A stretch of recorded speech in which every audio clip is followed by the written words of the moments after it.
മരുന്നിട്ട് വന്ന മീനാണോ അല്ല എന്നുള്ളത് എങ്ങനെ പെട്ടെന്ന് നമുക്ക് മനസ്സിലാക്കാമെന്നുള്ളത് ഞാൻ പറഞ്ഞുതരാം.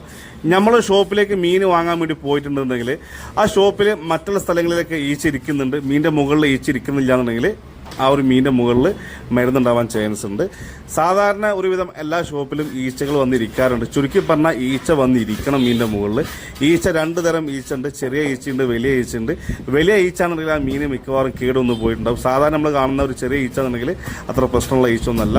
അപ്പം പറഞ്ഞു വന്ന കാര്യം എന്ന് വെച്ചാൽ മീനിൻ്റെ മുകളിൽ ഈച്ച ഇരിക്കുന്നുണ്ടാവുക, മറ്റുള്ള സ്ഥലങ്ങളിലും ഈച്ച ഉണ്ടെന്നുണ്ടെങ്കിൽ ഓക്കെയാണ്. മറ്റുള്ള സ്ഥലങ്ങളിൽ ഈച്ച ഇരുന്നിട്ട് മീനിൻ്റെ മുകളിൽ ഈച്ച ഇരിക്കാത്ത ഒരു സാഹചര്യം ആണെന്നുണ്ടെങ്കിൽ മരുന്നുണ്ടാവാൻ ചാൻസ് ഉണ്ട്. ഇനി നന്നായിട്ട് ഷോപ്പ് ക്ലീൻ ചെയ്ത് കൊണ്ടു കിടക്കുന്ന ഷോപ്പാണെന്നുണ്ടെങ്കിൽ അവിടെയും ഈച്ച ഉണ്ടാവാറില്ല. നമുക്ക് ഷോപ്പ് കണ്ടെത്താൻ നമുക്ക് ഏറെക്കുറെ നമുക്ക് അറിയാൻ പറ്റും. ഇനി എങ്ങനെ നോക്കിക്കഴിഞ്ഞാലും മീനിൻ്റെ മുകളിൽ കുറച്ച് വെള്ളം ഇങ്ങനെ ഇടയ്ക്കിടയ്ക്കിടയ്ക്കിങ്ങനെ ഒഴിക്കുകയാണെങ്കിൽ അതിൻ്റെ മുകളിലും ഈച്ചിരിക്കാൻ ചാൻസ് കുറവാണ്. കാരണം വെള്ളത്തിൻ്റെ മുകളിൽ ഈച്ച വന്നിരിക്കാറില്ല. അപ്പം മീൻ നല്ല ഡ്രൈ ആയിട്ട് നിൽക്കുന്നുണ്ട്, മീനിൻ്റെ മുകളിൽ ഈച്ച ഇരിക്കുന്നില്ല, മറ്റുള്ള സ്ഥലങ്ങളിൽ ഈച്ച ഇരിക്കുന്നുണ്ടെങ്കിൽ മിക്കവാറും ആ ഒരു മീനിൻ്റെ മുകളിൽ മരുന്നുണ്ടാവാൻ ചാൻസ് ഉണ്ട്. ഇനി മീനിൽ മരുന്ന് ഇടോ ഇല്ല എന്നുള്ളതും കൂടെ ഞാൻ എൻ്റെ അറിവ് വെച്ചിട്ട് പറഞ്ഞുതരാം. സത്യമാണോ ഇല്ലെന്നുള്ള കറക്റ്റ് എനിക്കറിയില്ല.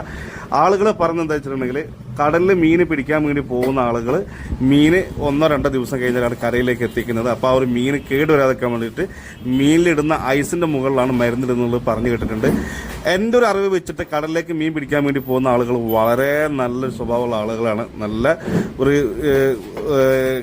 ഒരു പാവം പിടിച്ച ആളുകളാണ്. അതായത് ആരെയും പറ്റിക്കാതെ നല്ല രീതിയിൽ നല്ല ആത്മാർത്ഥമായിട്ട് ജീവിക്കുന്ന ആളുകളാണ് ഞാൻ പറഞ്ഞു കേട്ടിട്ടുള്ളത്.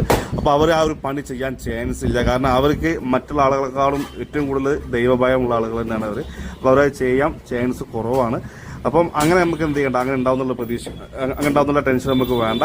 രണ്ടാമത്തെ കാര്യം, നല്ല ചൂടുകാലം ആയതുകൊണ്ട് മീനിന് നല്ല ഡിമാൻഡാണ്. ഇപ്പം മീൻ കരയിലേക്ക് എത്തിക്കഴിഞ്ഞാൽ അപ്പം തന്നെ എന്ത് ചെയ്യാം, മീൻ വിറ്റ് പോകും. അപ്പോൾ 2-3 ദിവസം അവിടെ സ്റ്റോർ ചെയ്ത് വെക്കേണ്ട ആവശ്യം നമുക്ക് ഉണ്ടാവാറില്ല. അപ്പോൾ അതുകൊണ്ട് തന്നെ എന്ത് ചെയ്യുന്നുണ്ട്, മീൻ പെട്ടെന്ന് കരയിലേക്ക് എത്തും, അപ്പം തന്നെ എന്ത് ചെയ്ത് സെയിൽ ചെയ്തിട്ട് അത് പോവാറുണ്ട്. പിന്നെ ഇനി ഔട്ട് ഓഫ് കൺട്രിക്കാണ് ആ മീൻ പോകുന്നുണ്ടെങ്കിൽ മരുന്നിട്ട് വന്ന മീനാണെന്നുണ്ടെങ്കിൽ മീൻ നേരം എന്ത് ചെയ്യും, റിട്ടേൺ അയക്കും. കരയിലേക്ക് എത്തിക്കഴിഞ്ഞാലും അവർക്ക് അറിയുള്ളൂ ആരാണ് മീൻ വാങ്ങണം എന്നുള്ളത്. ഇനി സ്ഥിരമായിട്ട് മീൻ വാങ്ങുന്ന ആളുകൾക്ക് അവർ മീൻ കൊടുക്കുമ്പോൾ ഒരു കാരണവശാലും അവർ എന്ത് ചെയ്യില്ല, ഈ മീനിൽ അവർ മരുന്ന് ഇടാറില്ല.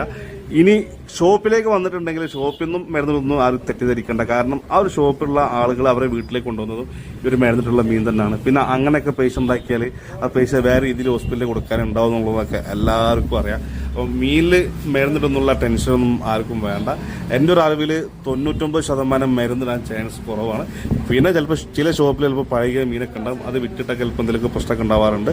അല്ലാതെ മരുന്ന് അങ്ങനെ ഇടാൻ ചാൻസ് വളരെ കുറവാണ്. ഷോപ്പിൽ നമ്മൾ മീൻ വാങ്ങുന്ന സമയത്ത് നമ്മൾ പരമാവധി നമ്മൾ തന്നെ ചെക്ക് ചെയ്തിട്ട് മീനൊക്കെ നോക്കിയിട്ടൊക്കെ വാങ്ങാം. മീനിൻ്റെ കണ്ണ്, അതേപോലെ തന്നെ മീനിൻ്റെ ഒരു വയറിൻ്റെ ഭാഗം സോഫ്റ്റ് ആണെന്നൊക്കെ നോക്കിയിട്ടൊക്കെ വാങ്ങാം നമ്മൾ. അതൊക്കെ നമുക്ക് സ്ഥിരമായിട്ട് വാങ്ങുന്ന ഷോപ്പാണെന്നുണ്ടെങ്കിൽ ഷോപ്പിൻ്റെ ഓണറോ അല്ലെങ്കിൽ സ്റ്റാഫിലൊക്കെ നമുക്ക് പറയും, ഈ ഒരു മീൻ വാങ്ങേണ്ട, മീൻ പോയ മീനാണ്, വേറെ നല്ല മീൻ വാങ്ങിക്കുന്നതൊക്കെ പറഞ്ഞൊക്കെ കൊടുക്കാറുണ്ട്. നമ്മളെ ഷോപ്പ് വരുന്നത് ബാംഗ്ലൂരാണ്. ഡെലിവറി